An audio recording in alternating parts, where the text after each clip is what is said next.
Whoa. Hi, folks. Welcome to Deep Fried Neurons. Wait, cheers. Cheers. Ah, cheers. Welcome to Deep Fried Neurons. Woo-hoo. Welcome. Mm. Yeah, Barb needs a few glugs first. I literally just ran in the door and hit the bare minimum and went I took 10 seconds to go back to Jedi and Exile look from my work get up, but that's about it. And I just printed up here and sat down and pushed go live. So I'm not even ready, Whatever. I think Jedi and Exile is a good look, It is a good look. I like it. I do too. I'm a fan of this thing, and it has. Oh, very good. So Yes. I could really be. See, when I say Jedi and Exile, I mean this thing is like.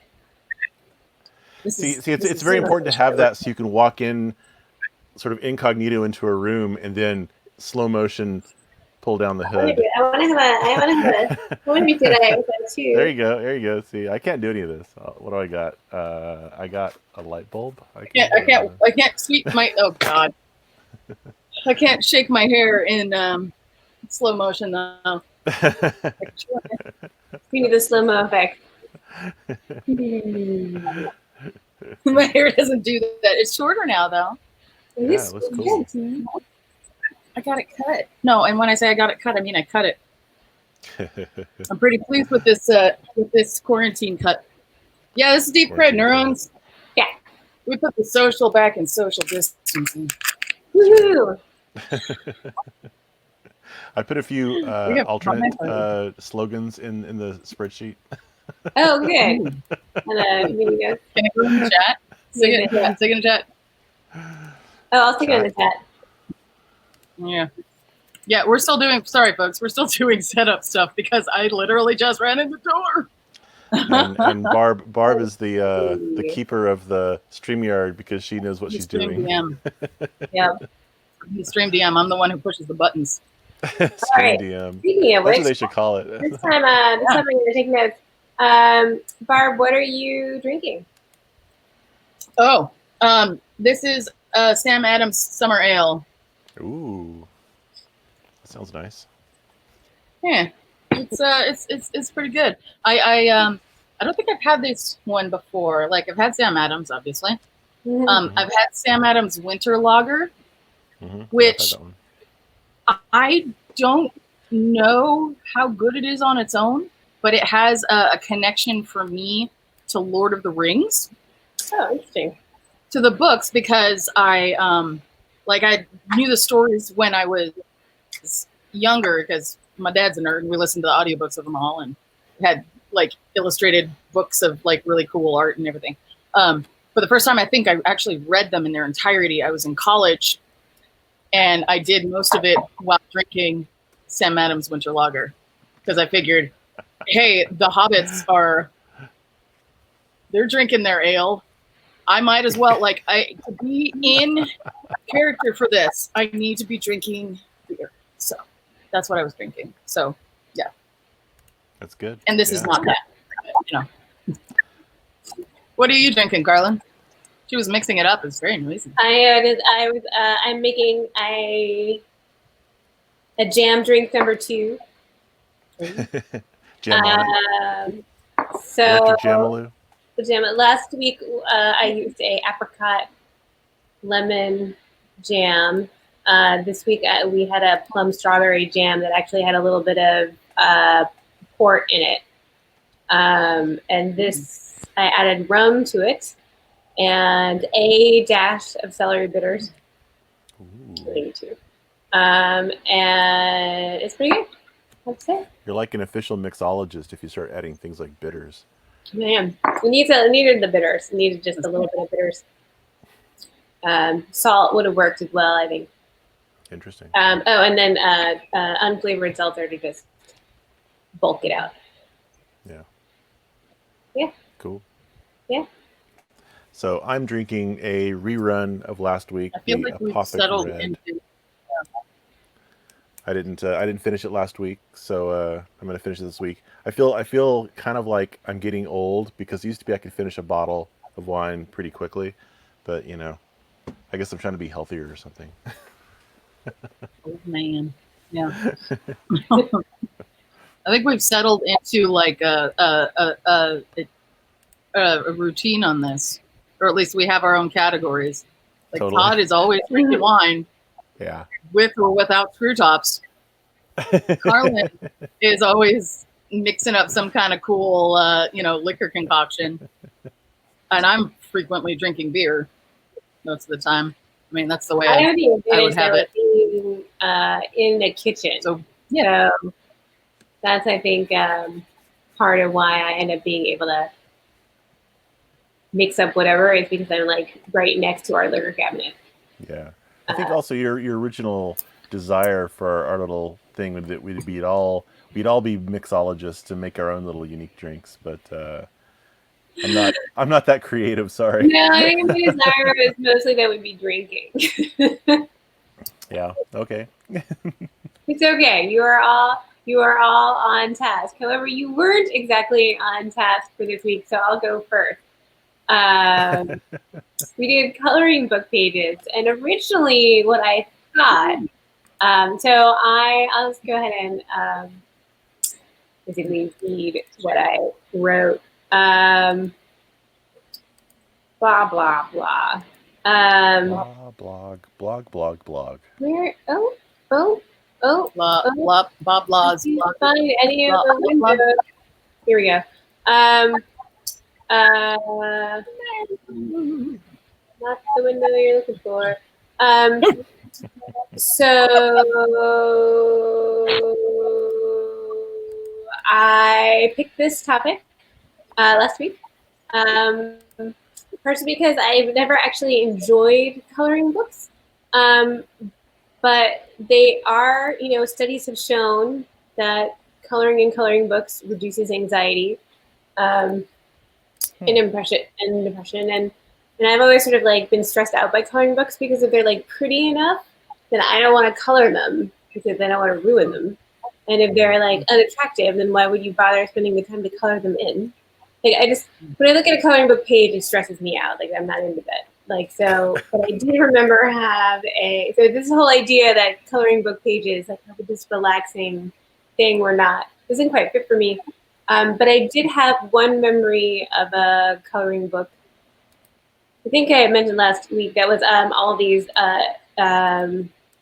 semi-regular tessellations that were pretty cool. But originally I had thought that we would each make a coloring book page and then we'd be able to like trade them and then like I would color around. But on Wednesday, when I realized that I was the only one who was going to make coloring book pages, I threw that out the window a bit. I am very excited by what you two have made, which is why I didn't mention that on Wednesday. I wasn't like, well, actually, that's not what I wanted to do. You gotta box us in, man. You gotta box us in. It wasn't what I had planned for us. But I went ahead and I made coloring book pages. So let me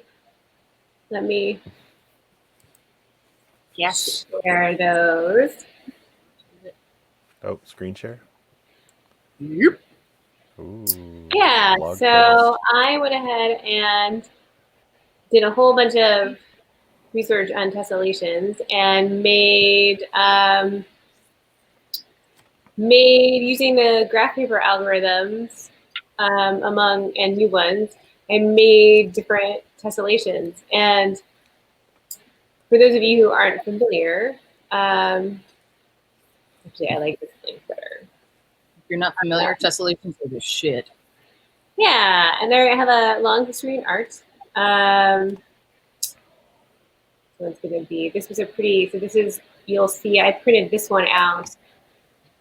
And it's been, oops, being out here. So this was a pretty good article on art and tessellation. I recommend But mostly I was focusing on Euclidean tilings by convex, regular, and polygon. This was my focus. So there's 3 different kinds: triangles, hexagons, and grid lines. But then you can start to get more the Archimedean or semi-regular ones, and I made a couple of these. What I was noticing though, as you started putting things together, the more interesting shapes were less interesting to color. What do I mean by that? So let's see, I think it's probably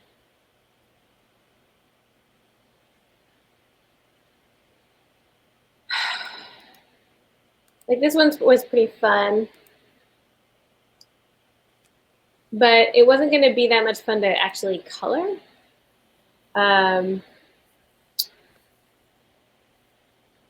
Or that was another one.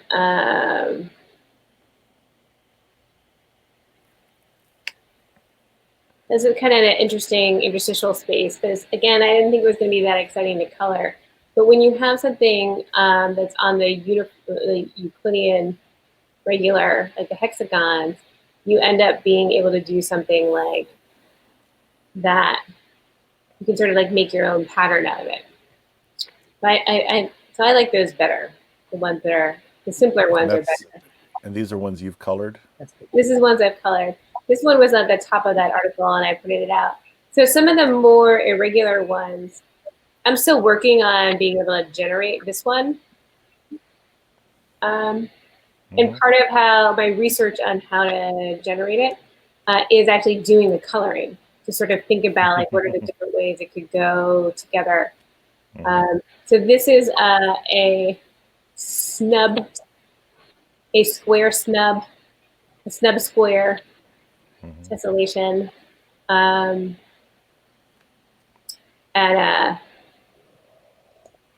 the line down the middle.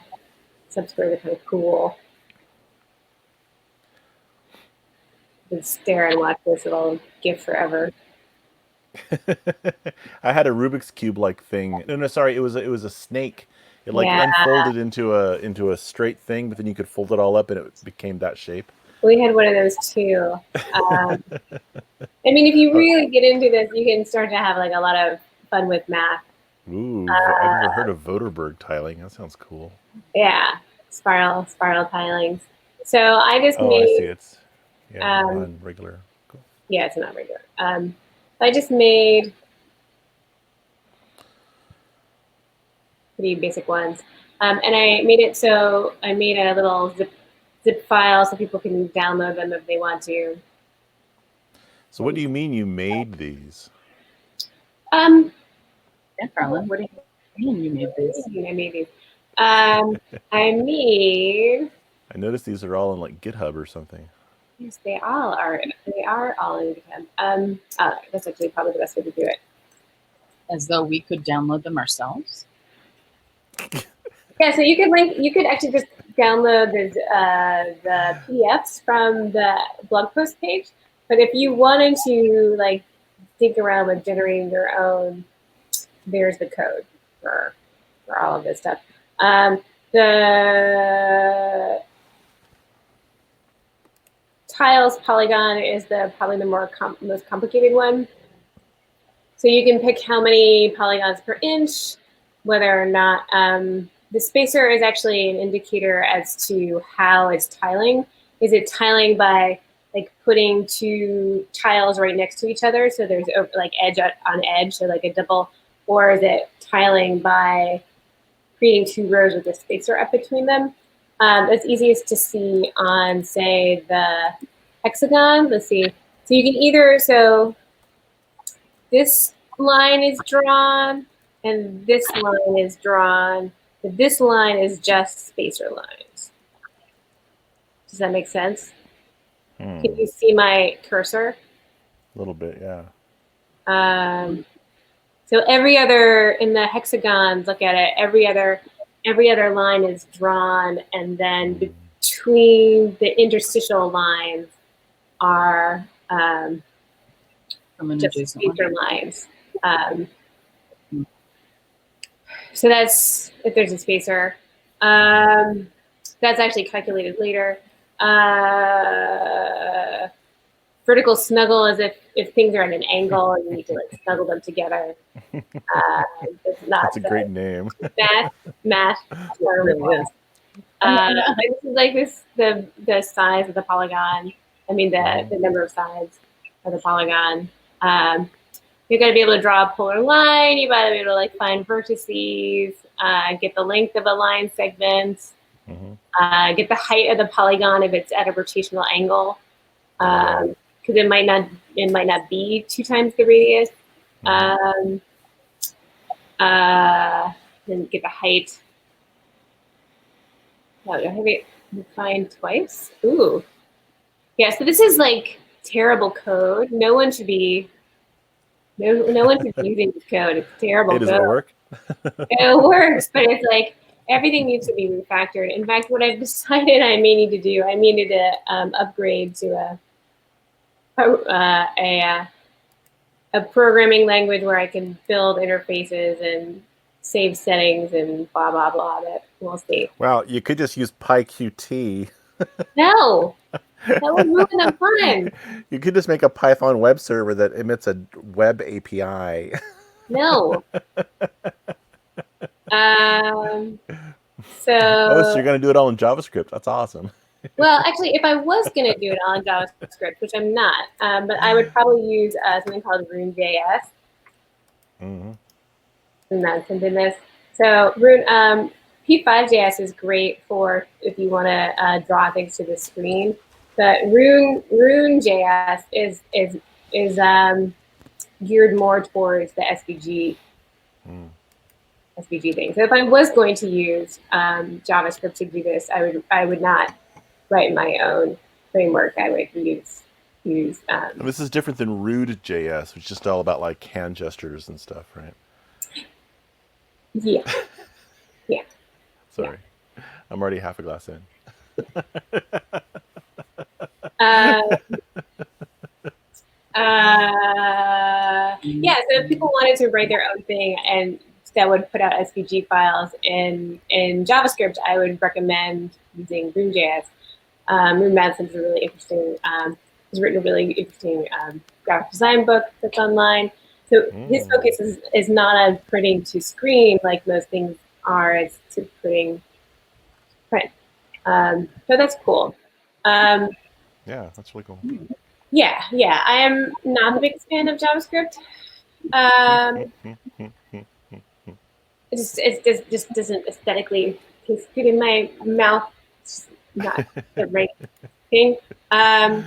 But yeah, we'll see what it desperately needs to be refactored and made more usable and blah blah blah. But so if you meatball of code in the repo, but you can just download these PDFs. Fun. Yeah, it's really cool. So if not JavaScript, then what language would you be using? It would be Swift, yes. In fact, actually, I started 3 years ago working on a framework that I was calling Dwift for drawing with Swift.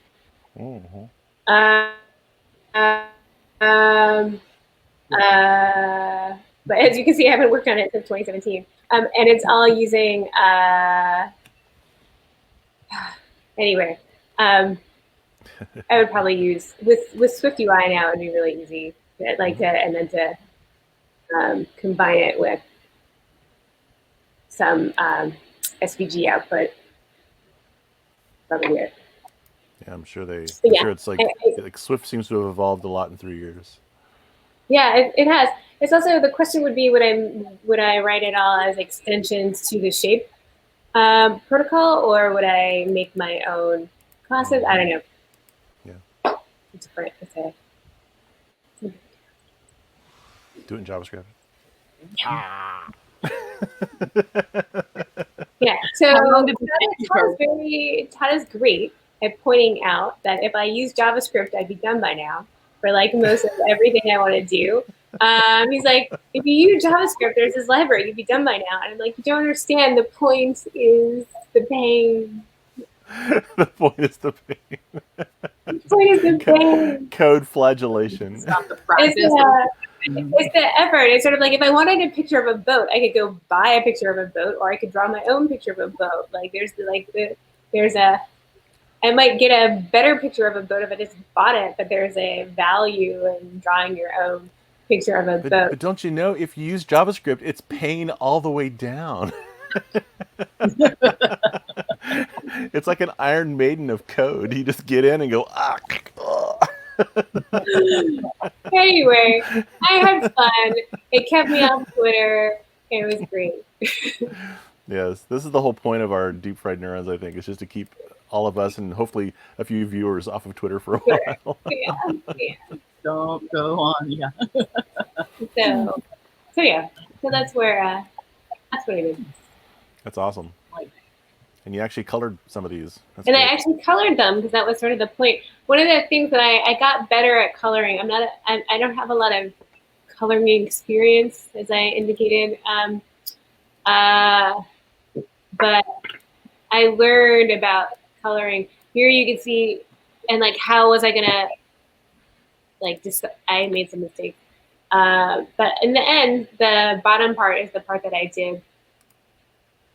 This did the first. I mean that I did. I finished filled in later, so you can see that I started lining each hexagon. On the darker colors, it ended up looking better. If you did a light fill in and then you darker around the edges. Yeah. Is this colored pencil? Yeah, this Crayola colored pencils that I've had for like probably 20 years because I never used them. Of course, Barb could tell from a stream of a blog post image that it's a color pencil. Well, there are certain, like textures of colored pencil stuff that, I mean, you could have gotten somewhat of a similar thing at this, looking at it from this size that I've got it on the screen in crayon, but I felt it more likely that you were using color. Yeah, I don't think I could have done it. One thing I noticed, the big flaw with these if you notice this is much bigger, chunkier.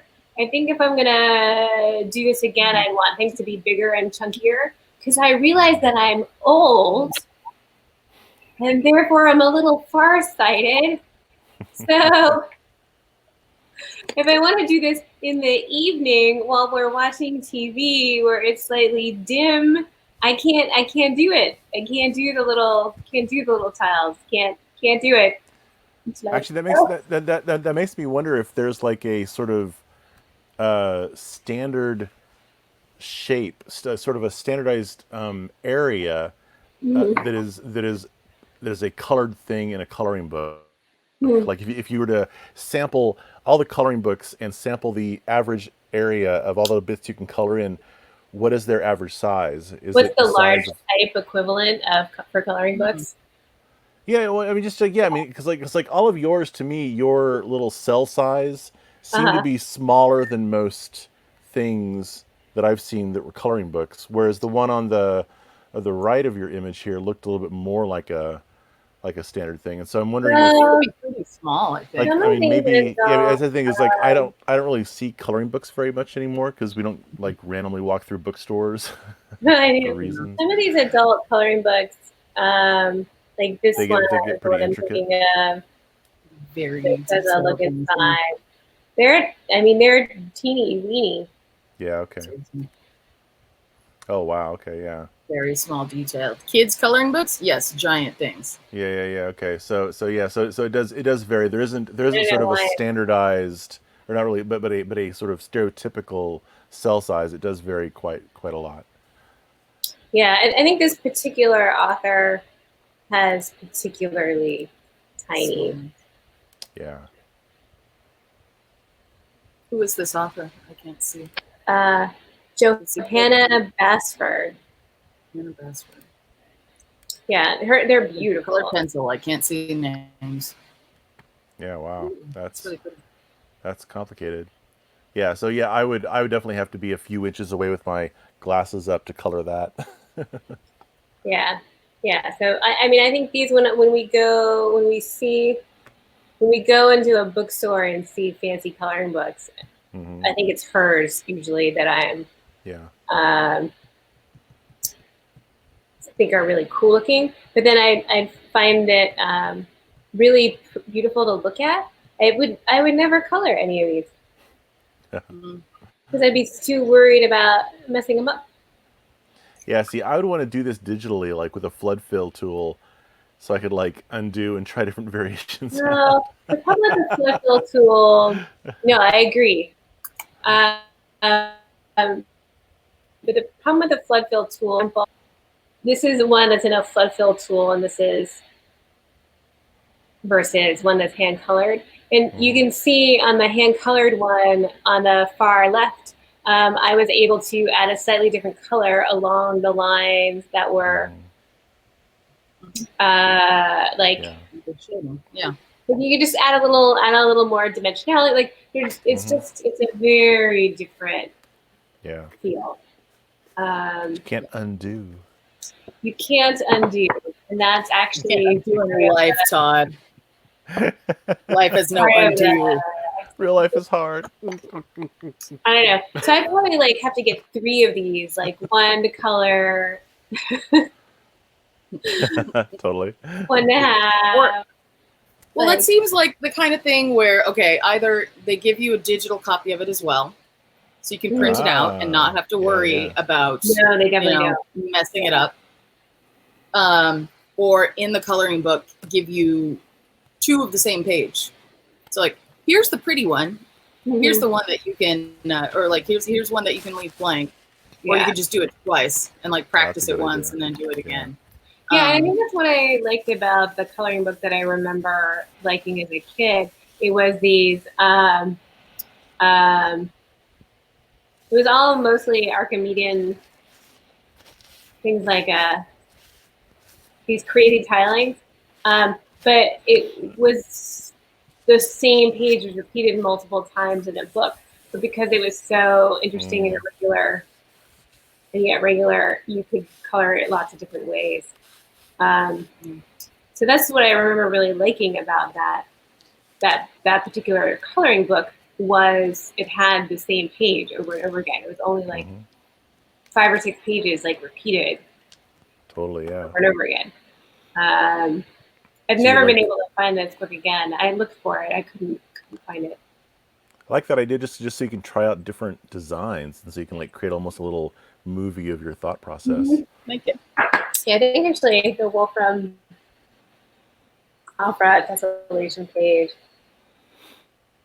like this has some good example, and they're not colored in like they are on the Wikipedia page. Yeah. When you get into the demi-regular polymorph tessellations, you start to have some like really interesting ones that would give you a lot of variability in terms of what you can make out of them.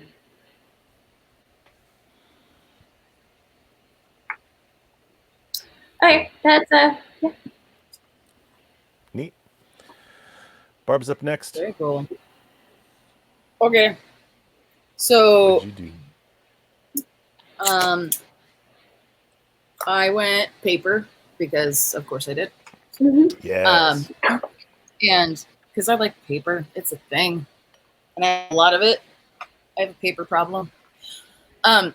So what so in the past, obviously I've done a lot of paper cuts. And one project that I've done that I really enjoyed, or I like doing doodles and then coloring them in. And at one point in the past, thing that your internet's going down, Barb. Oh, did you lose? Am I here? Oh, yeah, you're here now. Yep. Oh, oh, my back? You're back. My back? Okay, I'm back. Okay, well, so, okay, I'm back. I gotta get new internet. Internet is not Everyone is thinking this now. hard. Yeah. So, so I had these, yeah. So I had this notebook, and I didn't draw in it at all, except that I drew some sketches in pencil, just some like random little doodles. And then I took those single lines and kind of spread it out a little bit so that the lines were these were thicker, and then cut out the space in between them. So I like just cut out the negative space. And one of the cool things about this, like you get some you can do some really interesting things with like the clean thing of like white paper on white paper, and getting to play with shadows and everything. And if you put them like further apart, then you get to see these interesting kind of shapes and patterns, and some of them are more abstract than others. And this one, like I always pictured this being like a couple embracing. Oh, that's really nice. I have one. I did another version of this, a larger one that I have, and it's done with like other kinds of paper, and it's framed on in my bedroom. And then like this one, I love how the shadows got to work with this, because this is a single layer with just sun coming at it from a different angle. And then where it gets extra cool is layering up different ones, because each of these different pages is has a different kind of pattern that's unrelated really to the one above it. So you can start layering up a bunch of different ones and kind of put different amounts of them together. You could put a piece of paper in between if you wanted to block off at a certain point. And then you can like start like really piling them up. It was a 100-page notebook. I don't think I ever quite got through all 100 pages, and I'm not certain where it is right now. It's somewhere. I'll try to find it and maybe get to do it again. But I like, how you get this kind of like weird meshy thing from all of, these layers. Yeah. And it starts getting into like, 3 dimensions out of 2-dimensional artwork and 2-dimensional paper cuts. So cool. So this was like I started thinking this, and this is just fun. This is fun. It's meditative doing this. I love it.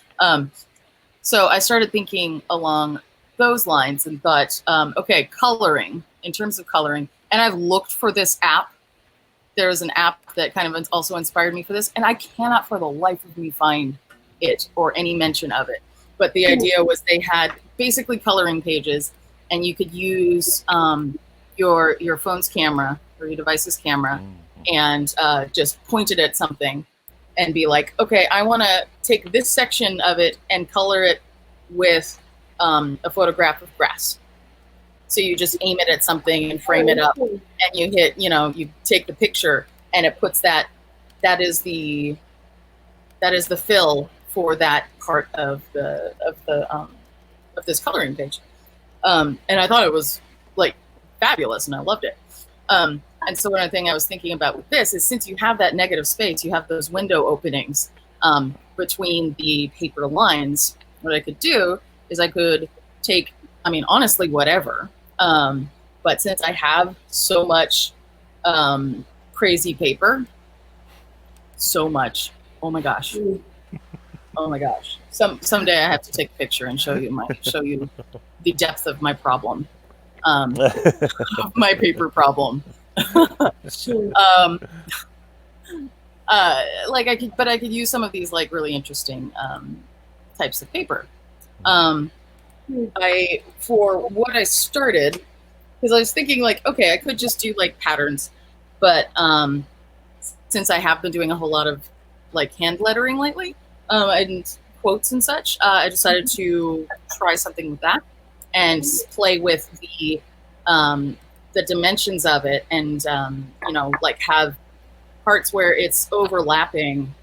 If there are letters that overlap, having it cut through and you only see the one that's underneath.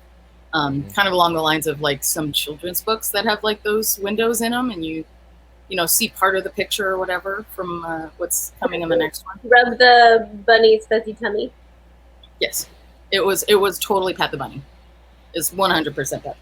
Yeah, no, but so I'm like, okay, because like some, and then I realized some quotes that I enjoy work better for this than others, and so like so I went for my first one because I would love to keep doing this.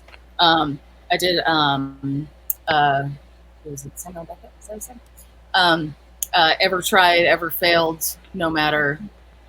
Try again, fail better. Which, of course, is a, or if you don't know, it's, I gotta find it, what the original, like, longer quote is. Like, people take that and use it as, like, an inspirational message, but the actual original poem that it's in is, like, way darker. And that's not at all what he intended. But I love the message of it. So, and since there's so much repetitive, don't knock over the beer. Since there's so much repetitive words, so many, I decided to go with that. So I've got, oh wow, this is not going to work with, can you see this? Here, wait, let me go full. Come on, full screen. There we go. You can see that? It's tricky with the sun. Yeah. So you see, ever tried? And obviously I haven't finished this because, you know. And then it's the same ever. Oh yeah, awesome. Ever failed, and I still haven't done the I haven't finished this failed section yet. But that actually makes it so that you can kind of see how it's done. Yeah. That's really interesting. On the back, and I'll, you know, ultimately probably do some glue on this instead of just tape. Yeah. Oh, that's really cool. But I'd have like it just took, you know, a piece of paper, or in this case, it's like paint sample strips, which I cut and like layered up like this. What a great source and of I put it accurate underneath tones. Yeah, no, and like it's like a really good way of getting like a nice kind of gradient-ish type thing. And I've got a million colors because we have loads of these things as like recycled material that we discover. But like you put this underneath the, well, draw the words, cut out portions of the words. Well, draw the words, draw the lines, cut out portions of the words, cut out other things. Put this underneath, and then trace where you want to get it, and then cut this out, and then glue it behind. And it gets a little bit interesting thinking about, like, okay, how do I lay this out? And like I mentioned this in the text that went up in the on the blog post, that it was like, it feels a little bit like 3D chess, where it's like, okay, I've got to think about this in another, like, just like, how does this go? Because it's no longer just like a simple layout of this, you know, even like a simple layout of like, this is on top of this, is on top of this, is on top of this, because it's like, okay, on this one, I want it to go through like 3 layers. This one is only 2 layers, and like, do I want to have coordinating colors on these parts? And yeah, it's interesting. It's a fun kind of it's a fun mental challenge. Yeah. And totally, yeah. And I get to doodle. I can see one day doing one that's sort of like the paper cut world that you made. That's also like a sentence, and that it's a story. That'd be cool. Oh, I see. So like words, or are you thinking like no, it doesn't have to be any words, but it's the same kind of. It's like a shadow puppet story. So instead of like moving through a sentence, you're moving through a story, but it's pictorial. So like part of what when I had this, I'm like, okay, like, you know, it's like, okay, this is a kind of art. And then I'm like, okay, how would you actually present this? Because there are layers, and in order to read the poem, you have to just flip the pages. Yeah. And I'm like, how could I actually do that? But as we discussed before, and as we all know, the flip book it, folks. Oh, It could be really interesting. Yeah. Yes. Yeah. To do a Definitely. book it with, and to have it be like a moving thing.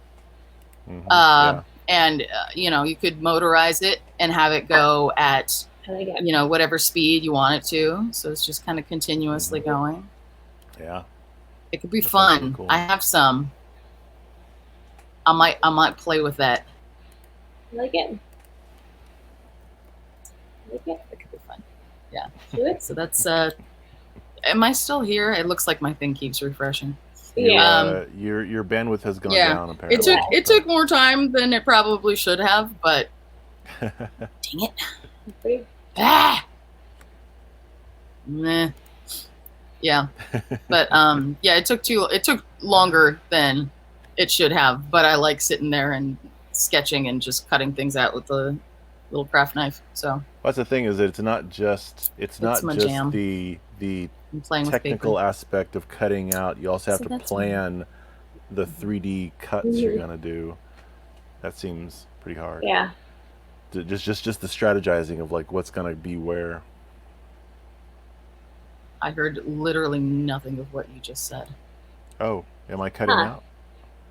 It cut out. Yeah, it cut out at the very beginning. You did this, Well, and then it's it not all cut out. It's not Todd that's cutting out. No, I'm sure it's me. Oh, dope. Yeah. Except Yeah. that I heard you, Carlin, which was weird. Oh, Weird. interesting. Yeah. All right. Bad internet day. Okay, I wish I knew what you said. What did you say? I really want to know what you said. Just that it must be very hard because, like, why it would take so much time, because it's not just cutting, it's also planning the cuts in 3 dimensions. Mhm. Yeah, but it's a fun challenge. Totally. It's like I like to, if it's something that, especially if it's something that I've done a lot before, it's like, okay, I can find a way to kind of challenge my mind a little bit more on it. Mhm. I like that. Quotes. We're nerds. We do that. Nerds. Nerds! Both of y'all. All right. Speaking of nerds, only one of us used electricity. You've got that one Yeah. on like. Do you want to show us your nerdy thing, John? All right. Beautiful nerdy thing. So what's hilarious is that, unbeknownst to me, Carlin was working on all this tiling and tessellation, creating SVGs of abstract geometric patterns, and that's the first thing that I thought of. I didn't mention this to her. That's the first thing I thought of when the whole concept of coloring book pages came up, because that's really all I've seen, or I should say that's all I was attracted to when I would see the coloring books in the bookstore. And so I just typed into Google coloring book geometric patterns and came up with all these things that I saw them very much collapsing into sort of like 2 spaces. One was sort of the radially symmetric sort of spirography like pattern, and the other was tilings or tessellations, where like there's a shape or a collection of shapes that are repeated over and over and over again.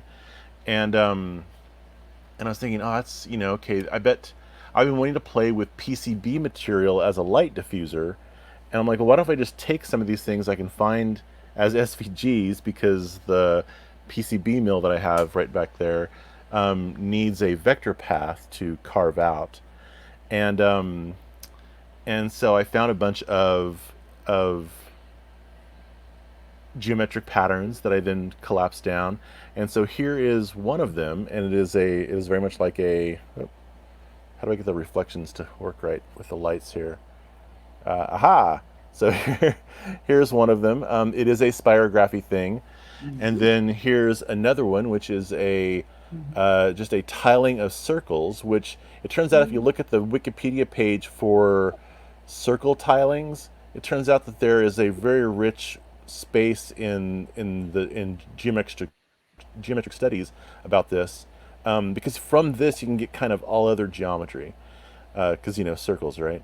Um, but my most interesting discovery was something that I'd known about for a long time called Penrose tiles, which is a type of aperiodic tiling where it doesn't repeat regularly. There is sort of patterns, but the patterns never quite repeat. And so here's one example. There's a cool little website that's linked in the blog post of a online Penrose tile generator, and I used that to create this. And so these are all little pieces of PCB material that I have then etched out these patterns. And I even just a little bit ago etched out one of Carlin's hexagonal ones.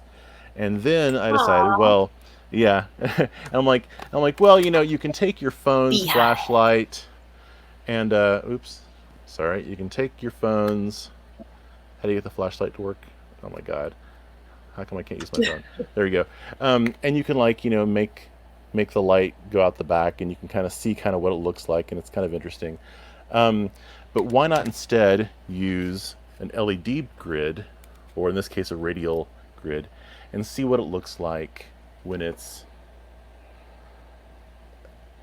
actually with different colored LEDs and with different distance from the LEDs. You can get like, oh, this is a more diffuse effect versus you can almost localize the LEDs here. Also turning around the pattern. So like here you can very much see what the pattern is, but if you flip around the pattern, like normally you can't really see what's behind, but now the LEDs will sort of reveal the pattern almost magically, and that's pretty cool. And then and the whole point of this really was for me to create a coloring book in a way, or really more like a sample book of different experiments with LED diffusion using PCB material, because that's been something I've been wanting to explore for a long time. And my mind went to these geometric patterns from coloring books. I'm like, well, this geometric pattern seems like a great sort of resource of interesting shapes to try out this concept of diffusion with LEDs. It looks really great, but the best thing is the Penrose tiles. Like this just looks like something you'd see in some sort of a sci-fi set. It's right there, and then it looks even more magical when it becomes this sort of revealed, strange angular pattern. That is just this is like, I want to see this in some Dothraki ship, or I don't know what. I guess Dothraki's Game of Thrones, but you know what I'm talking about. Well, like Klingon. Klingon, there we go. Yeah, yes, that's it. It looks Yeah. very much Klingon, which I guess are like space Dothraki, but the Really are. but so one of the most interesting things, and I kind of would have known, I guess I would have known this, I would have thought about it, is that even though this is a full RGB array that's emitting a lot of blue, you see no blue. Everything takes on a tinge of orange. Like red gets through really well, a little bit of green gets through, but no blue. And so that really limits the usefulness of this as a sort of general purpose indicator, but it does mean you could use it for other types of indicators. And so I'm going to generate more of these little patterns. I guess for completeness, the cool hexagonal grid, which this looks kind of like something out of maybe like a Star Wars universe sort of thing. Or maybe like this. Or I guess we've been watching a lot of Agents of S.H.I.E.L.D. This could be in the Agents of S.H.I.E.L.D. sort of secure room they have. But the next steps for me of this is to take it and create some professionally manufactured PCBs, because they have different technologies. This is a material called FR1 phenolic, which is I think paper or something. The normal PCB material is called FR4, and it's fiberglass, and it has different sort of characteristics, but it's also available in different thicknesses. This is like 1.5 millimeter, but you can get between like 2.4 and 0.6 millimeter, I think, FR4. So that might be fun to play with. And yeah, and also presumably, or I think you can get different colored FR4. It's fairly rare, but I've seen black, and that would be kind of neat too to have different colors. So yeah, so I have a book for coloring with LEDs, I guess. And these are 4 pages of that book, or 5 pages. How was that? How many is that? 4. Yeah, so I'm slowly growing a sample book of experiments for playing around with using PCBs as diffusers, and that's what I took from the coloring book prompt this week. Like it. That's really cool. Great. Extremely cool. Neat. Yep. Yeah, we told Todd he had to go last. Because I've got patterns. Yeah, we got Get the lights. We got another. I'll put it in the lower third here, so it just kind of is there.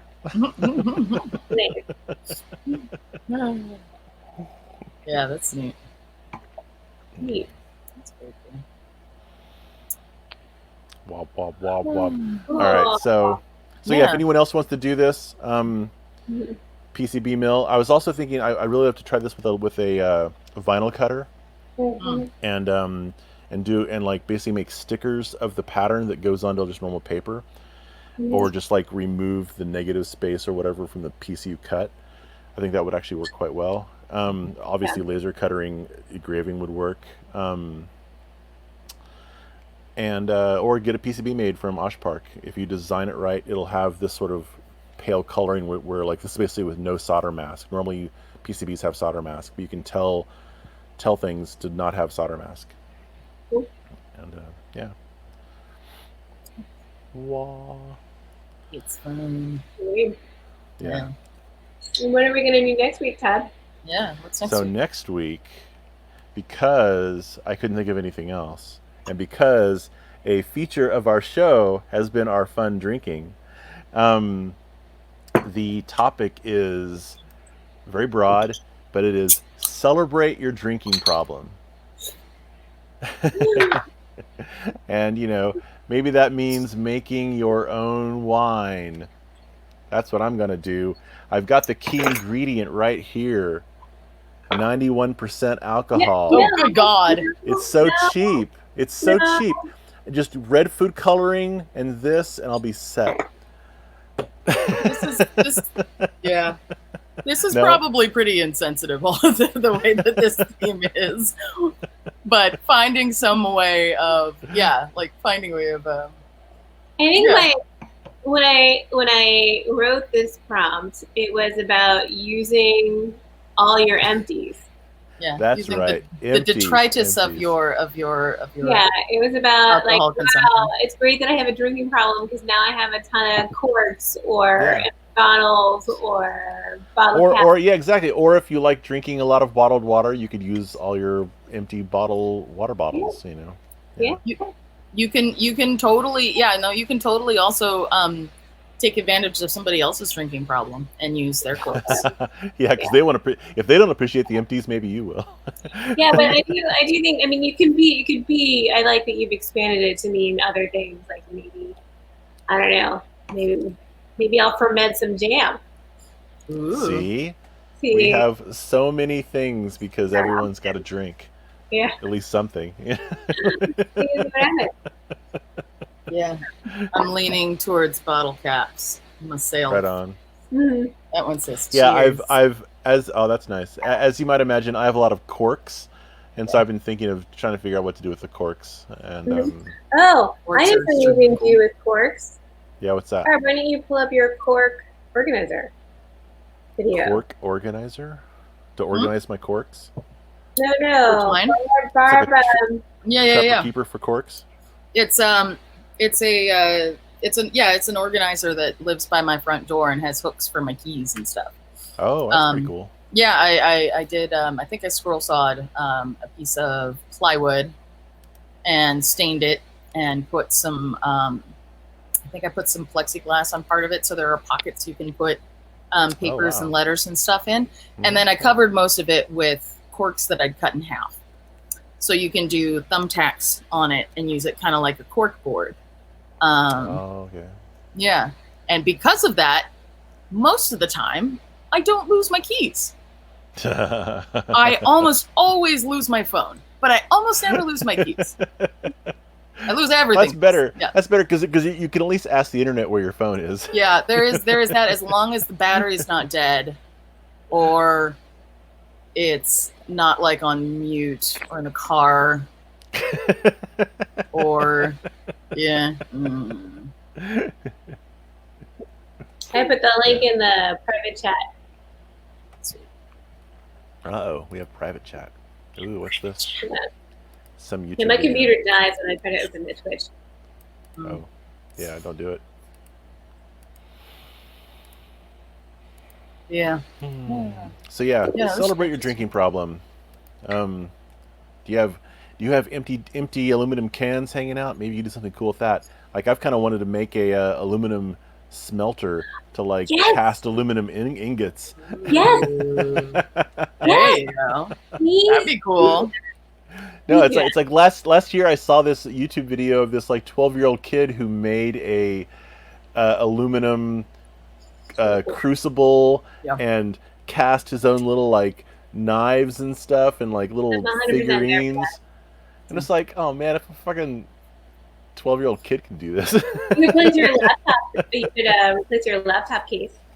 Oh, here you go. I can just melt down my laptop. I have an old. I snagged an old computer that's like useless as it is, just for the case material to do something like that, and that was years ago. And I Yeah.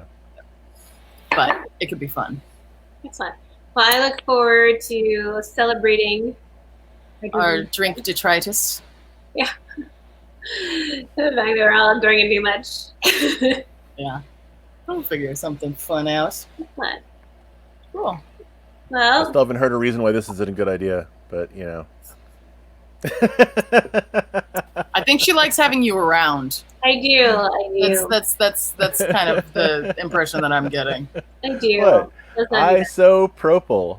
Anyway. Isopropyl. Ooh. What? Where's your red wine, baby? Yeah, let's end this properly. Cheers. All right, thanks for joining us, folks. We'll see you next week. Cheers. Cheers.